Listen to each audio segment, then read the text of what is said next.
Assalamualaikum warahmatullahi wabarakatuh.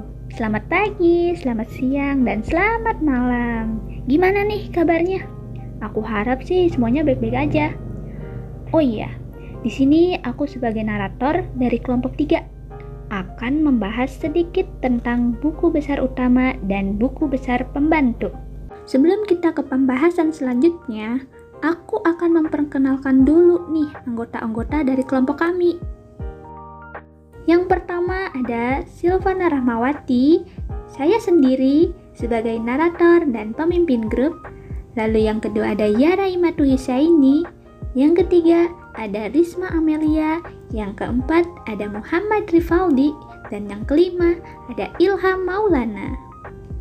Nah, kita langsung ke pembahasan pertama, yaitu tentang buku besar utama. Buku besar utama merupakan kumpulan akun selama satu periode akuntansi yang digunakan untuk mengelompokkan dan meringkas transaksi yang telah dicatat dalam jurnal. Yang kedua ada langkah-langkah posting jurnal khusus ke buku besar pada perusahaan dagang. Yang pertama itu ada identifikasi data sumber. Yang kedua ada buat kolom buku besar. Yang ketiga posting neraca saldo periode sebelumnya jika ada ya. Kalau misalkan nggak ada neraca saldo sebelumnya, di skip aja langsung ke posting jurnal khusus dan jurnal umum periode sekarang. Nah, kebetulan pada toko sembako Raya Indah ini memiliki neraca saldo pada periode sebelumnya, yaitu 31 Desember 2021. Untuk jurnal khususnya ada jurnal penjualan, jurnal pembelian, jurnal penerimaan kas, jurnal pengeluaran kas, dan jurnal umum. Selanjutnya yaitu memposting ke buku besar. Pastikan teman-teman sudah membuat kolom-kolom buku besarnya ya. Jadi kita posting dulu neraca saldo ke buku besar sebelum memposting jurnal khusus. Nah, kita mulai dari awal yaitu kas. Memposting kas di sisi debit sebesar 10 juta. Lalu Januari 2021 angkanya 1. Nah, 1 ini kenapa? Karena posting neraca saldo ke buku besar itu dilakukan di awal periode. Nah, 31 Januari ini kan akhir periode, maka awal periodenya adalah tanggal 1. Keterangan kita isi saldo karena ini berupa saldo. Lalu referensi kita isi NS. NS ini semacam kode aja ya, bahwa 10 juta ini datanya diambil dari neraca saldo. Maka di sini saldo kasnya berada di sisi debit. Kita lakukan hal yang sama kepada akun-akun yang ada di neraca saldo. Kita pindahkan sesuai yang berada di neraca saldo tersebut. Selanjutnya yaitu posting jurnal penjualan. Terdapat 2 akun pada jurnal penjualan ini. Yang pertama yaitu ada piutang dagang yang terdapat pada sisi debit. Lalu yang kedua ada penjualan pada sisi kredit. Langkah pertama yaitu memposting akun piutang dagang ke buku besar. Januari 2021, tanggalnya 31, keterangannya posting, referensinya yaitu JJ, jurnal jual, lalu kita masukkan di sisi debit sebesar 9 juta. 9 juta ini berasal dari jumlah akhir pada jurnal penjualan. Nah, setelah itu jangan lupa kita pindahkan kode akun piutang ini pada jurnal penjualan, seperti ini. Selanjutnya yaitu akun penjualan pada sisi kredit. Kita lakukan hal yang sama seperti memposting akun piutang dagang barusan. Selanjutnya yaitu memposting jurnal pembelian. Terdapat 3 akun pada jurnal pembelian ini. Kita mulai pada akun pembelian.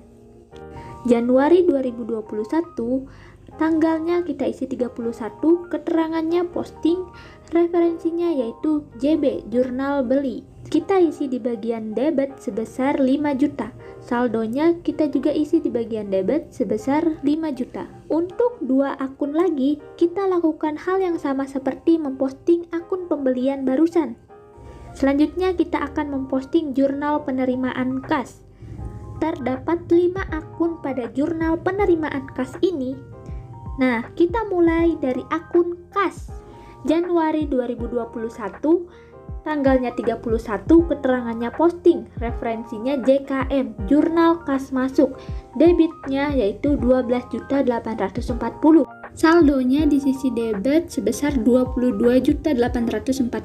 Kode akunnya kita pindahkan ke jurnal penerimaan kas.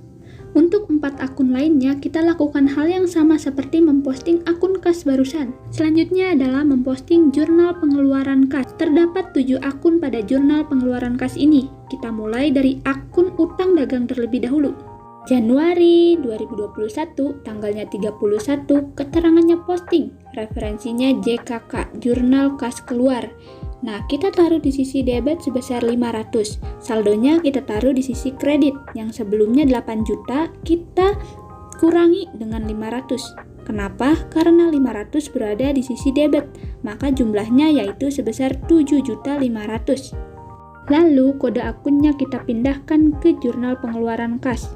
Untuk 6 akun lainnya, kita lakukan hal yang sama seperti memposting akun utang dagang barusan. Selanjutnya yaitu jurnal umum. Terdapat 6 akun pada jurnal umum ini. Kita mulai dari akun utang dagang.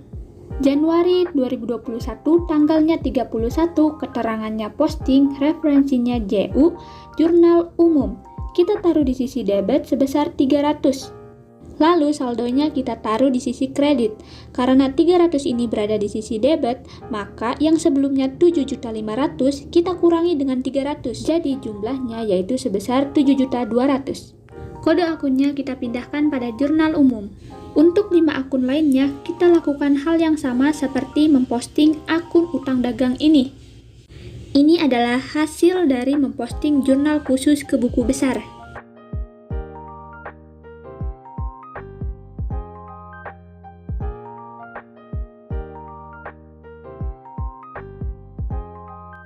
Pembahasan selanjutnya yaitu buku besar pembantu. Kalian simak ya bacaannya. Untuk menyusun buku pembantu piutang, kita membutuhkan data sumber berupa daftar piutang awal, jurnal khusus penjualan, jurnal khusus penerimaan kas, dan jurnal umum. Sedangkan untuk menyusun buku pembantu utang, kita membutuhkan data sumber yang berasal dari daftar utang awal, jurnal khusus pembelian, jurnal khusus pengeluaran kas, dan jurnal umum.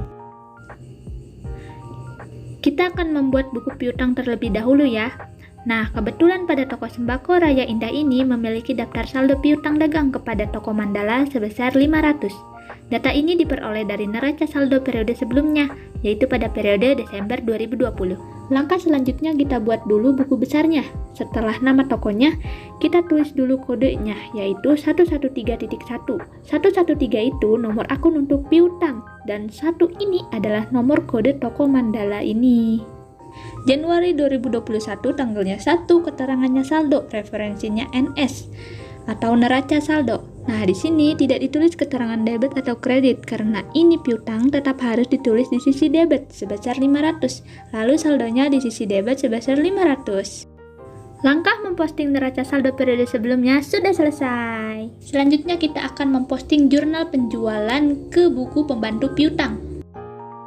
Langkah pertama yaitu pada toko Idola. Januari 2021, tanggalnya 1, keterangannya yaitu penjualan, referensinya JJ atau jurnal jual. Nah, kita taruh di sisi debit sebesar 2 juta. Lalu saldonya di sisi debit sebesar 2 juta. Jangan lupa kita pindahkan nomor akun ini ke jurnal penjualan. Nah, selanjutnya kalian lakukan hal yang sama kepada 2 toko lainnya. Setelah proses memposting ke buku pembantu piutang, kita akan mengecek dulu apakah data ini sesuai dengan neraca saldo pada periode 31 Januari 2021. Setelah kita jumlahkan dan ternyata hasilnya sama seperti piutang dagang yang ada di neraca saldo, yaitu sebesar 7.300.000. Lalu kita lanjut ke buku pembantu utang. Nah, kebetulan pada toko Sembako Raya Indah ini memiliki daftar saldo utang dagang kepada toko Mandala sebesar 2 juta. Data ini diperoleh dari neraca saldo periode sebelumnya, yaitu pada periode Desember 2020. Untuk langkah-langkah mempostingnya sama seperti pada saat memposting ke buku pembantu piutang. Sekian dari pembahasan yang telah saya sampaikan tadi. Apabila ada pertanyaan, silahkan tanyakan di kolom komentar ya. Terima kasih. Wassalamualaikum warahmatullahi wabarakatuh.